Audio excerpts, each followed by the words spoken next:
Assalamualaikum warahmatullahi wabarakatuh. Om Swastiastu. Perkenalkan, nama saya Erwin S. dengan NIM 240901500015. Baik, terkait tugas dari dosen akuntansi keuangan menengah, di sini saya akan membawakan materi tentang bab 2, yaitu Sistem Informasi Akuntansi atau SIA. Baik, kita akan masuk ke materinya. Sistem Informasi Akuntansi. Dalam bidang akuntansi, terdapat sistem yang disebut sebagai Sistem Informasi Akuntansi atau SIA. Dalam bentuk yang sederhana hingga yang canggih secara umum, SIA membantu manajemen perusahaan untuk mengumpulkan data-data keuangan dan mengolahnya menjadi informasi yang bermanfaat bagi pengguna, serta menghasilkan laporan keuangan. Baik, selanjutnya yaitu SIA yang baik dan efektif memampukan manajemen perusahaan mendapatkan informasi secara cepat dan akurat mengenai perusahaan seperti dalam hal yang pertama, besarnya kas yang dimiliki perusahaan. Yang kedua, saldo utang yang harus dilunasi perusahaan. Yang ketiga, banyaknya aset yang dimiliki perusahaan. Dan yang keempat, besarnya laba yang dihasilkan suatu perusahaan. Yang kelima, besarnya dividen yang bisa dibagikan kepada perusahaan. Dan yang terakhir yaitu mengetahui kinerja operasional perusahaan. Selanjutnya yaitu persamaan dasar akuntansi. Ketika melakukan pencatatan akuntansi, ada istilah yang paling sering disebut, yaitu debit dan kredit. Debit atau kredit tidaklah bermakna kenaikan atau penurunan. Istilah di debit berarti dicatat di sebelah kiri, sebaliknya di kredit berarti dicatat di sebelah kanan. Adapun pengelompokan akun-akun yang akan kita bahas yaitu akun aset, liabilitas, ekuitas, pendapatan, dan beban.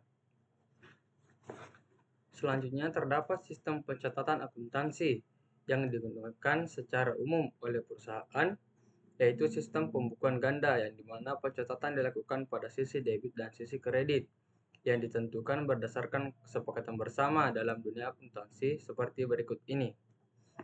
Akun aset apabila bertambah maka berada di sisi debit. Sebaliknya, apabila akun aset berkurang maka berada di sisi kredit. Akun liabilitas bertambah di sisi kredit dan berkurang di sisi debit. Akun ekuitas bertambah di kredit dan berkurang di debit. Adapun akun selanjutnya yang termasuk pada akun ekuitas yaitu pendapatan dan beban. Akun pendapatan bertambah di sisi kredit, sedangkan berkurang di sisi debit.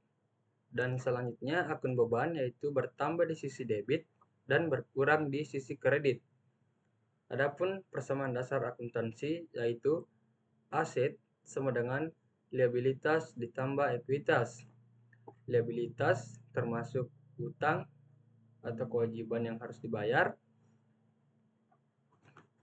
Ekuitas terdapat akun pendapatan dan beban.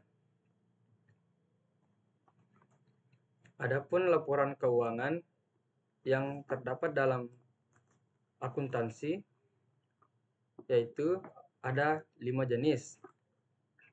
Laporan yang pertama, laporan laba rugi, di mana menunjukkan kinerja keuangan perusahaan dalam satu periode tertentu dengan mencatat pendapatan, beban, laba rugi bersih. Yang kedua, yaitu laporan perubahan ekuitas, menggambarkan perubahan ekuitas pemilik selama periode tertentu, termasuk laba, ditahan, setoran modal, dan dividen yang dibagikan. Laporan yang selanjutnya itu laporan posisi keuangan, yang menyajikan posisi aset, liabilitas, dan ekuitas perusahaan pada suatu tanggal tertentu untuk menunjukkan kesehatan keuangan bisnis suatu perusahaan. Yang keempat, terdapat laporan arus kas yang menjelaskan pergerakan kas masuk dan keluar dari aktivitas operasi, investasi, dan pendanaan dalam suatu periode. Dan terakhir, ada catatan atas laporan keuangan, yaitu memberikan rincian tambahan dan penjelasan mengenai kebijakan akuntansi, asumsi, serta informasi lain yang relevan untuk memahami laporan keuangan.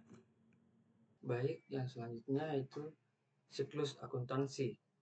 Siklus akuntansi merupakan keseluruhan proses yang dilakukan oleh entitas untuk mengolah data-data keuangan hingga menjadi informasi yang bermanfaat bagi pengguna untuk pengambilan keputusan.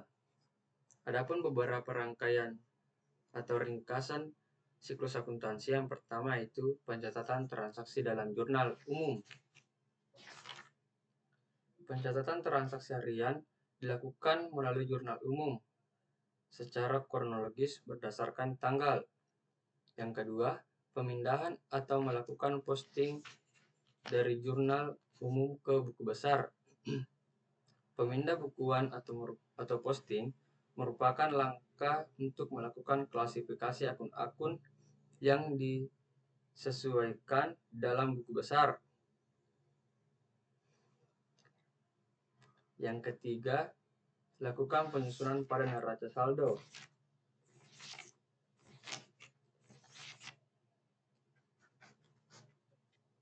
Penyusunan neraca saldo disusun berdasarkan saldo normal akun debit dan kredit dimulai dari akun aset, liabilitas, ekuitas, pendapatan, dan beban.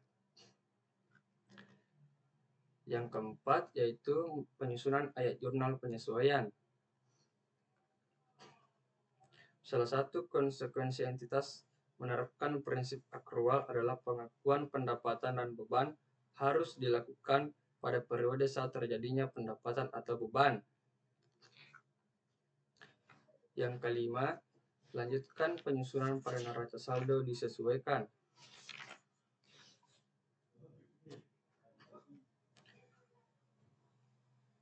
Yang keenam, melakukan pemilahan dari neraca saldo pada laporan keuangan. Selanjutnya, melakukan penyusunan ayat jurnal penutup. Kemudian, melakukan penyusunan neraca saldo setelah penutupan dan membuat jurnal pembalik. Adapun beberapa materi yang dapat saya tambahkan atau yang kita bahas di luar PPT ini yaitu akuntansi perusahaan dagang.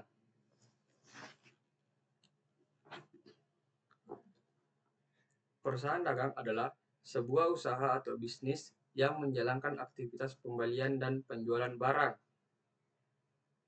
Adapun perbedaan utama perusahaan jasa dengan perusahaan dagang dan perusahaan manufaktur adalah perusahaan jasa tidak mengenal akun persediaan.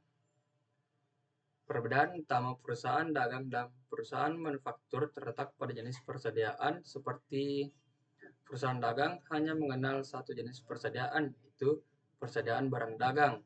Sedangkan perusahaan manufaktur mengenal 3 jenis persediaan, yaitu persediaan bahan baku, persediaan barang setengah jadi, dan persediaan barang jadi.